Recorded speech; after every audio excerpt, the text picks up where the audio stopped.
আমার কাছে এরকম কোনো খবর আসেনি।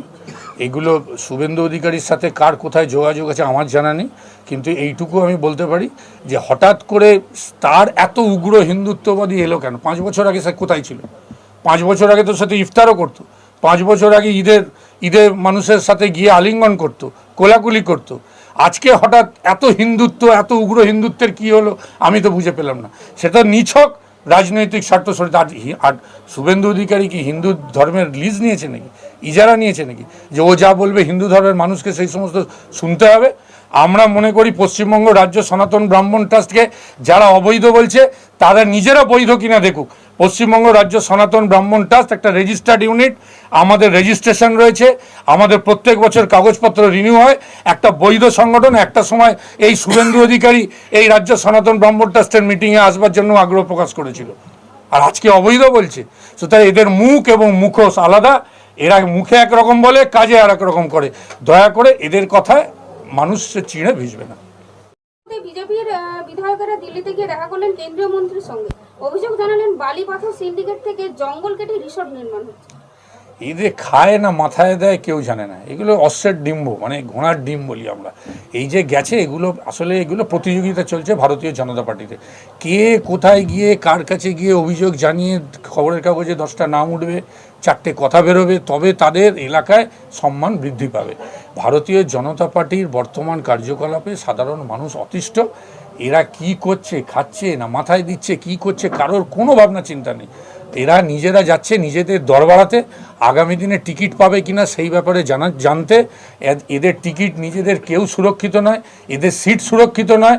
পশ্চিমবঙ্গের মানুষ বিজেপি বর্জন করেছে, তাই খবরের কাগজে নাম তুলতে আর প্রতিযোগিতা।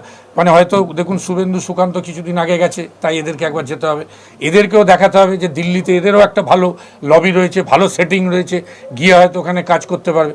এই সব মুখ দেখিয়ে নিজেদের টিকিট সুরক্ষিত করা ছাড়া কিচ্ছু না। NEET result 0। বাংলার মানুষ কে দিল্লি গেছে, কে আসছে, কে কি করবে এই নিয়ে চিন্তিত নয়। বাংলার মানুষ তাকিয়ে আছে মমতা বন্দ্যোপাধ্যায় কখন কি করবেন মানুষের উন্নয়নের জন্য, তার অপেক্ষায় বসে আছে। পাথর প্রতিমা দীর্ঘ হচ্ছে তালিকা। পাথর প্রতিমায় মারণবাজির কারখানায় মজুদ বিক্রিবাদী, বিস্ফোরণে 4 শিশু সহ মৃত 8। কবে ঘুম ভাঙবে প্রশাসনের, নাকি ঘুষেই চুপ শাসক থেকে প্রশাসন? দেখুন, যদিও এটা পশ্চিমবঙ্গ রাজ্য সনাতন ব্রাহ্মণ ট্রাস্টেরই, আমি এই ব্যাপারেই বলছিলাম, কিন্তু আপনারা এই প্রশ্নটা করলেন। প্রশাসন রয়েছে, এটা দেখবে। নিশ্চিতভাবে কালকে যে ঘটনাটা ঘটেছে অত্যন্ত দুঃখজনক, দুর্ভাগ্যজনক ঘটনা।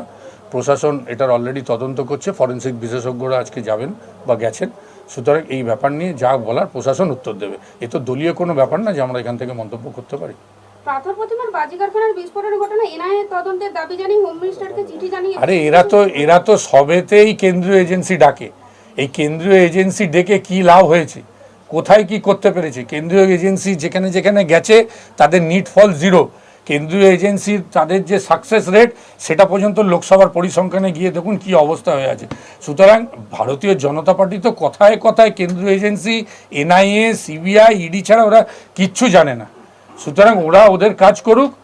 মাননীয় মুখ্যমন্ত্রী প্রশাসন সামলাচ্ছেন, মানুষের 10 কোটি পশ্চিমবঙ্গবাসী তার উপরে ভরসা আছে। সুতরাং তিনি সব ঠিক করে দেবেন। ফিরহাদের বাড়ি গিয়েছিলেন অভিষেক। মাঝখানে কখনো পুরসভার পারফরম্যান্স বা পার্কিং নিয়ে অসঙ্গতির নানা ইস্যুতে সরব ছিলেন অভিষেক। শুনুন, আমি আবার বলি, একটা সৌজন্য সাক্ষাৎ করতে গেছেন অভিষেক বন্দ্যোপাধ্যায়, গেছেন, অনেকে গেছেন, গতকাল আমিও গেছি ফিরহাদ হাকিমের বাড়িতে। সুতরাং অনেকের গত বছর যেমন আমি হয়তো যেতে পারিনি, তার আগের বছর গেছিলাম, তার আগের বছর গেছিলাম। সুতরাং কারোর কোথাও কোনো ব্যক্তিগত সুবিধা অসুবিধা থাকে, হয়তো সেই দিনকে তার নিজের কনস্টিটিউয়েন্সিতে অনেক কাজ ছিল, তাই গতবার বা 2023 সালে যেতে পারেনি। এবছর সুযোগ সুবিধা পেয়েছে গেছে। এটা নিয়ে কোনো রাজনীতি আছে বলে আমি মনে করি না। একদম নিছক একটা ঈদের দিন ববি হাকিম প্রত্যেক বছর প্রত্যেককে আমন্ত্রণ জানান। যাদের সময়ে কুলান তারা যায়, যাদের হয়তো কুলায় না তারা যায় না। সুতরাং এটার পিছনে কোনো রাজনীতির খোঁজার কোনো কারণ নেই। অনেকে মনে করছেন যে অধিনায়কের রাজ হাতে তুলে এই সম্পর্ক মেরামতিতে অভিষেক। এগুলো আপনাদের সংবাদ মাধ্যমের কথা। এখানে দেখুন, দলনেত্রী মমতা বন্দ্যোপাধ্যায় আর সেনাপতির নাম অভিষেক বন্দ্যোপাধ্যায়। সুতরাং দলনেত্রী মমতা বন্দ্যোপাধ্যায়, অভিষেক বন্দ্যোপাধ্যায় যে পথ দেখাবে সেই পথেই সবাই চলবে। সুতরাং এখানে কোথাও কেউ কাউকে ক্ষোভ মোচন করছেন বা কোথাও গিয়ে কী হচ্ছে তার সাথে কোনো সম্পর্ক আছে বলে আমি মনে করি। নেত্রীর অপমানেও কেন চুপ? কদিন আগেই দলের ছাত্র যুবদের ভূমিকা নিয়ে প্রশ্ন তুলেছিলেন সাংসদ কল্যাণ বন্দ্যোপাধ্যায়।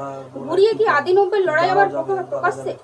না দেখুন, এটা কোনো আদি নব্যের লড়াই নয়, সঠিক কথা সঠিকভাবে কেউ কেউ বলছেন এবং সেটা তো ঠিকই যে যেদিন যে ঘটনাটা ঘটেছে সেই দিন রাত্রিবেলায় দেবাংশু, আমি, অরূপ চক্রবর্তী এরকম 4-5 জন আমরা সেদিনকে রাত্রিবেলায় সারা রাত ধরে ধরুন ফেসবুক বা বিভিন্ন ফোনও দেওয়া বিভিন্ন এতে ছিল। এখন পরবর্তীকালে মহিলা কংগ্রেসও তারা রাস্তায় নেমেছিল।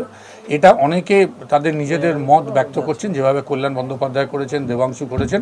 সুতরাং এগুলো কারোর ব্যক্তিগত মত।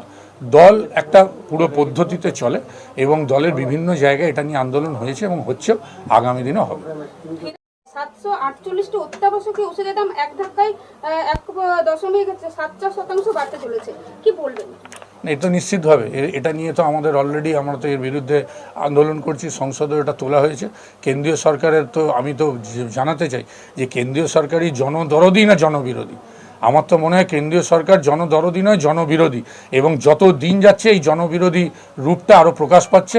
তার প্রথম এবং প্রধান আরেকটা উদাহরণ হচ্ছে এই দুষ্প্রাপ্য ওষুধের দাম বাড়ানো। সুতরাং এটা নিয়ে আমাদের সাংসদরা, আমাদের নেতৃত্বরা আন্দোলন করছেন। তৃণমূল কংগ্রেস রাস্তায় নেমে এর আন্দোলন করবে।